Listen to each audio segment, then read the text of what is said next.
Hey everyone, what is going on? MrWombat live and welcome back to the channel. Today it's the solo stealth walkthrough of the new Payday 2 Heist Mountain Master, one of a few uploads I'm putting up today. I'm not sure what order everything's going up in. This might be the last one to go up, or it's the penultimate one, I don't know. But this is early access gameplay. Thank you to Overkill for giving me access as a partner so I could actually have a go and practice the heist before the heist came out. It meant a lot to me. You can see the pre-planning on screen there. Feel free to pause it if you need to run it back. But I'm going to talk you through basically how I get through this whole heist. And it took me a lot of attempts to get this done. More than I'm comfortable with, I'll be completely honest with you. But honestly, I honestly really like this heist. In stealth, I'd quite like it. I just make a lot of careless mistakes, I feel like. Anyway, let's go through the walkthrough. So when you get in the entrance, you can see the metal detectors are there. You can then also see there's a guard station there. So the only way you can get into the back area is this section here. And annoyingly, this civilian came up right where I didn't want it to when I was waiting. So you basically have to wait for it to get away from where that bar is, because she'll just see you if you try and open the door here. So you gotta try and wait for her to move on. You'll occasionally get a guard come in this area as well, which he does here as well, so it's another good indication there. So you need to be aware that at any one time, either of these could be looking at you getting into this door. So you just gotta be careful. It's just about timing. Most of the time when I play this, you don't end up with them being in the way, but it can happen and it can catch you out, so just be aware. Okay, this area has two different civilian spawns. This is the more annoying one, when there's a guy stood there, but thankfully, one of these security panels that we need to hack, these grey things, was not in that room this time. So you can see I kind of point at it with my gun. I'm going to try and signify, like, point out the ones that can spawn that didn't in my playthrough. But you'll see what happens with those grey boxes is there are going to be three of them across the map, and you will need to flip the switches on all three. I've just shot another one where it could possibly spawn. But the idea is only one will be lit green at any one time, so you need to turn them on in a specific order. And you won't know what the order is until you start opening them and seeing if there's a red or a green light inside. So here there's a red light, it's not yet time to hit that one. So we now know, because I've already flicked the first one and it's not green for that, that's the last one we're going to hit. And there's the second one over there. In my least favourite spawn. So that's fun. In the meantime, I'm getting in these vans. There are three vans in this garage. I'll show you all three as we're going along. You need to get into them to get access to the tools for the lift. So there's the third one. And once we get in here, you see, when you say press to interact, you get your glass cutter, you get your crowbar. Sorted. Okay. So now, need to just wait for an opening to get over there. So this guard goes around the entire garage. He's got a massive patrol, so you can just wait for him to get out of the way of a certain area and he will move. Your other things to consider in this garage, you've got a pair of mob henchmen, I guess. So no pager guards, basically. They get very annoying, and they spot you, they become tanks immediately. So you can try and stealth kill them, or just try and avoid them. There's several different spawns for them, so the one that I've got here is the most irritating one, but I still made it out, so I'm quite happy about that. So there you go, flip the second switch. Now I need to get back over to where we were before to flick the third one. And once I've got that done, that's the first stage of the stealth completed. And I just kind of got a bit bunny hop mad here. There we go, all three switches flipped. So, now you need to call the elevator from the basement. It's always the same button next to the same elevator, the one that's glowing there, you can see now. And then once we do that, we need to cut the power from the elevator. Now, there are two rooms, the one I'm in here, and if you see right down the end of the corridor, just to the left, around that edge there, there's another room. Whichever one's got the high voltage sticker outside is the one with the power box in. As you can see here, this is where I got my power box in this spawn. So I'm just opening the power box and rewiring it. Bada bing, bada boom, and upstairs we go. So now all I've got to do is wait for the guard that's in this area to move on. He was on this side. I could have gone down to the basement and tried to dodge the guard and go round to the side and gone up the stairs, but I couldn't be bothered. I thought it's easy just to wait him out up here. And I don't think it took him very long to move, so it's all good. So he comes around here. Because he can sometimes go back down the corridor, sometimes stand there. And I was like, right, perfect opportunity. Very close. But here we go. Now, here you'll see, you can either go left or right on the zip wire, and it actually does matter which side you go on. Now, I always go left, and I'll show you why when we get up to the top now. Because you will land on a separate walkway, depending on whether you got on one of the left zip wires or one of the right ones. Now, when you get up here, if you go on the right zip wire, which I didn't do, you will end up going out through a vent that is there, and takes you right round the front. I like going around the back. I think it's better and just less hassle with guards. So you pop out here, you open this door here, and you just sneak around. Nice and easy, you know, nice and easy. So we've got civvies there. Now, I think... Yes, I did. This was the one where I choked on this guard spawn. Actually, now I think about it, I'm quite surprised I got through this one. Because I don't like to kill any guards in the bottom area, as you can see, and I don't like to kill the guard here. I got very unlucky having to kill this guy. It was just my own fault for rushing into it too much. So, what you'll get here is this switch. It's always the same place. You're always going to the same place with the same light switch, so there's a nice little bit of kind of familiarity here. There's the civilians there. They can either be where they are there or in that area there. So you just move around whichever area is empty. But that woman there will always be in that general area. The one that you can see is kind of stood with blonde hair.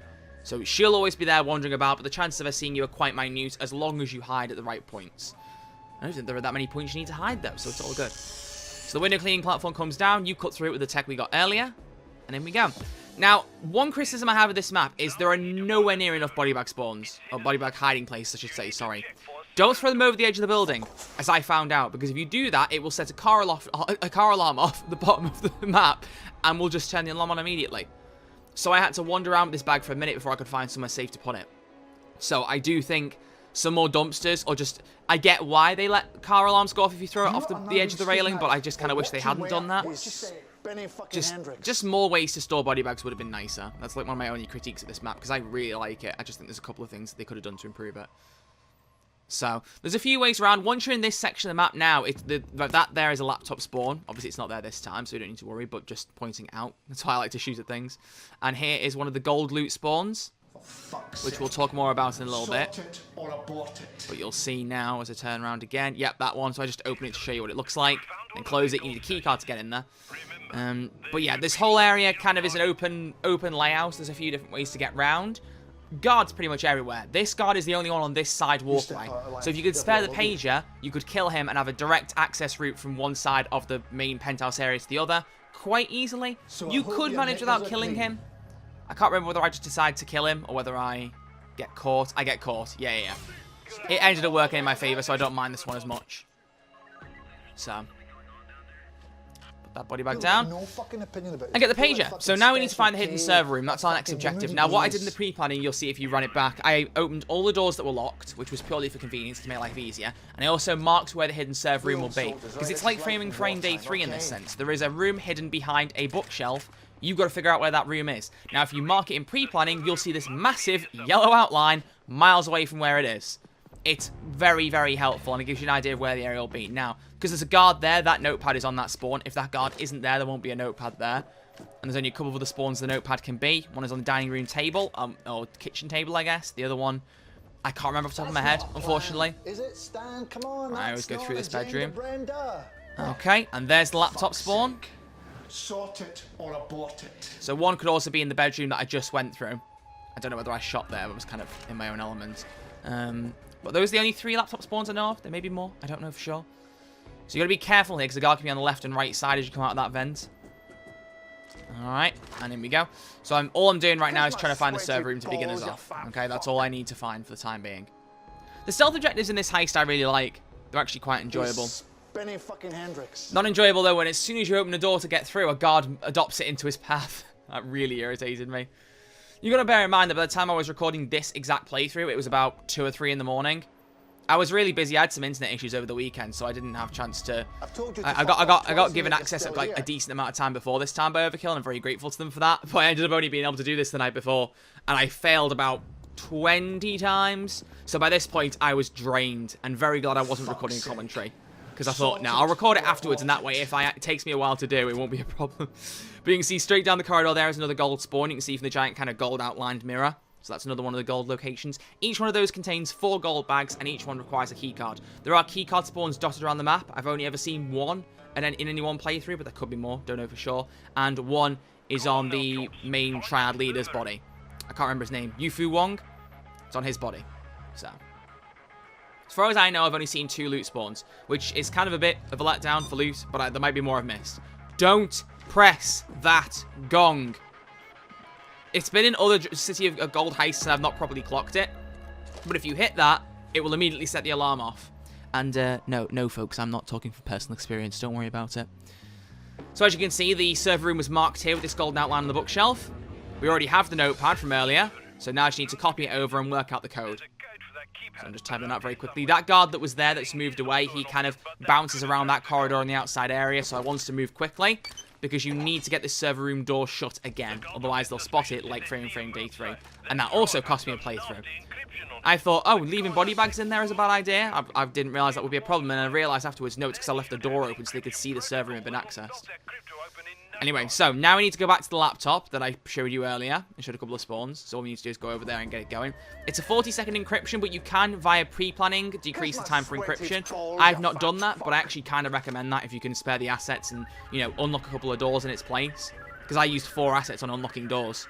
I just kind of wanted easier mobility around the place, but I probably could have unlocked most, if not all of those doors easily.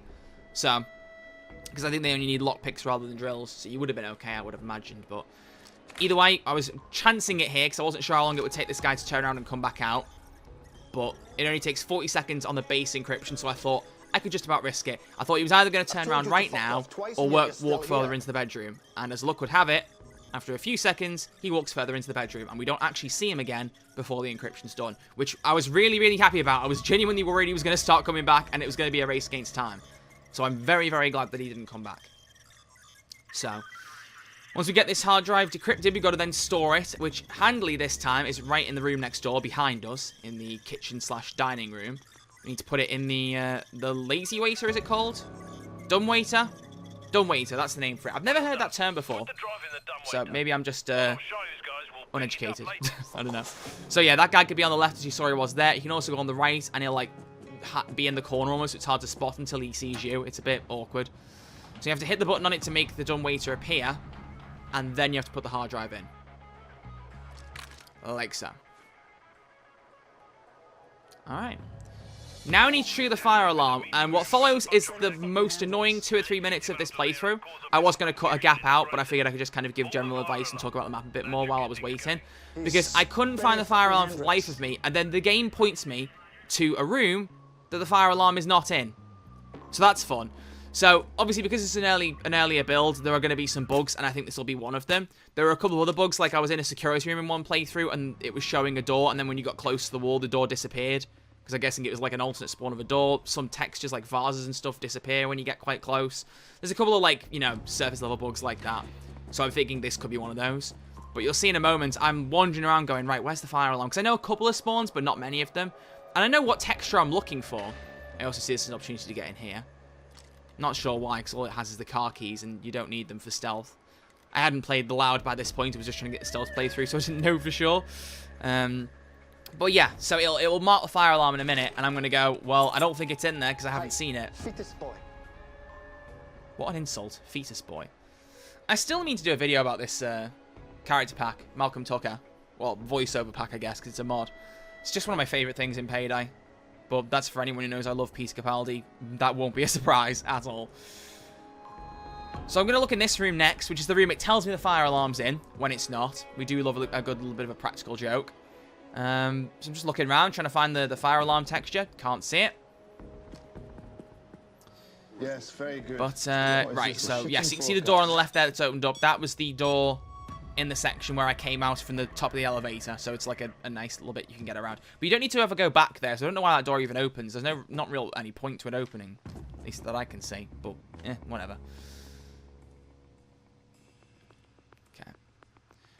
So the security room in this map has 2 spawns. One's in the room just past there. You go back towards where the main entrance was, and there's a door there that can lead to the security room, and one is where it is in this map, which I think I've already opened while I was talking.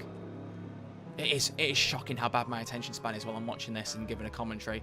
It's actually shocking. So there's the other spawn for that guard in the room where you can just kind of pause. It's really difficult. So yeah, I'm seeing here the question marks marked in here, and I'm already thinking, I don't think it's in here, but I'm going, well, the game's telling me it is, so it must be. And it isn't. It isn't at all. So that's fun. But just having a little wander around, trying to look, and it will take me a minute, and then I'll clock it and go, oh. So just wait. It'll come. It'll come. So, yeah, so key advice. First thing, don't kill anyone in the garage, the ground floor, and in the main area at the back there, like I said, when you first get up to this floor. Not worth it. You got a lot of guards in this area, you know, and a lot of them will have fixed spawns. Some will share certain areas in their patrols, but you ideally really want to conserve your pages. There's not really any key guards here that I take out, unless certain mission objectives demand it. It depends on where the server room is, for one thing, because sometimes you want to kill a guard near the server room to make it easier for you to get about. There's usually only one guy that mills around in the room through that vent there.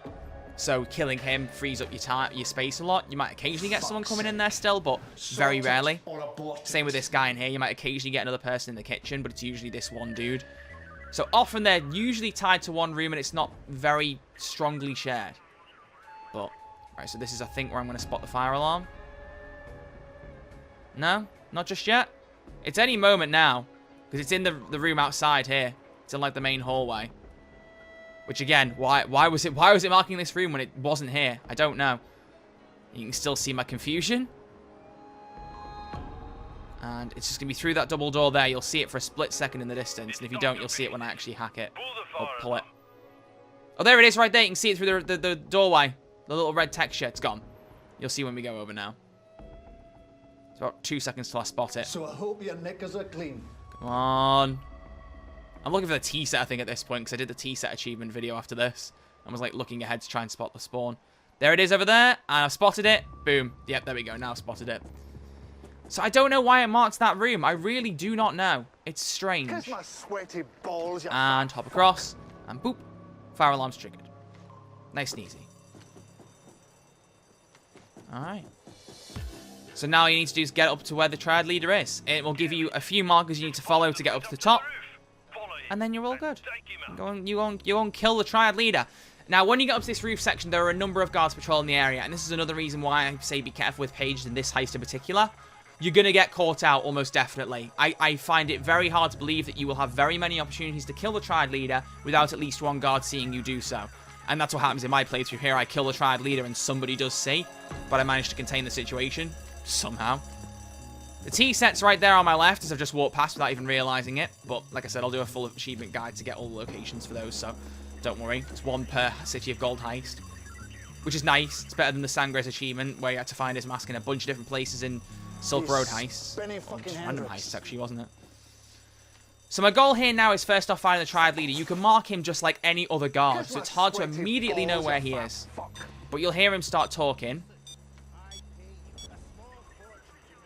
I've told you to fuck off twice and yet you're still here. So you can kind of hear it in the background now. And there you go, you got a gold marker on him. That's telling me that that's obviously the Triad leader.